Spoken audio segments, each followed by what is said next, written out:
So, ang mura lison ani mga mem, kay natumba na ni nga papaya fruit. So, nakasurvive siya, namungag, yapon siya, hapit na ma-harvest na ako. So, sama nga atong life, ani, daghantag mga obstacle nga agian everyday sa atong life. So, be strong, like the papaya fruit. Nga makasurvive, kita bisag unsang mga unos sa atong life nga moabot, mga mem. So, na-appreciate ginako ang papaya fruit, o, diba? So, sana inanata ka strong sa papaya fruit nga mo stand bisag na typhoon sa atong life. So, mga mem, oh, ang kapayas nako nga natumba tungod sa kusog nga hangin. So, last month man siguro na nahitabo or 2 months ago na ba to? Kay gamay pa man to. So, nakasandig na siya mga mem. So, namunga na gid siya mga mem. O, nadagko na siya bunga.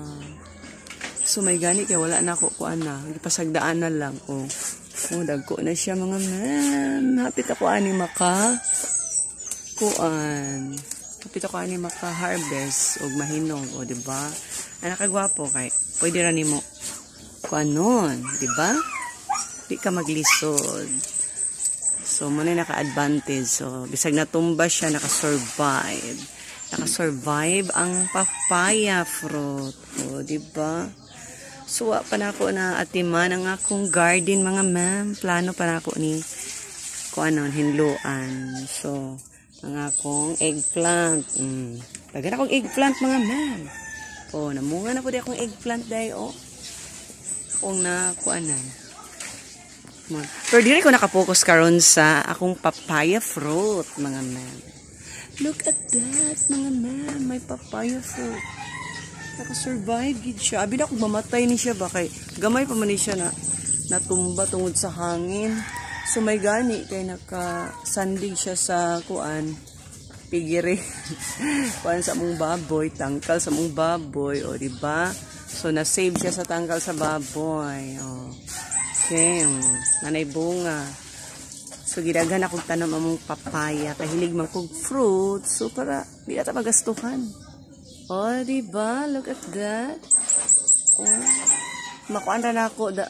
Pwede ra, handi ra kay ba? Kuan na sa kamot na to atong harveston. So, mani ang update sa akong papaya, mga ma'am. So, naka-survive ang akong papaya. So, I'm very excited. Ug mahinog na ni ba kay ato ra dayon ko anon. Oh, easy ra kay atong pag-harvest ani mga ma'am. O, diba? My goodness.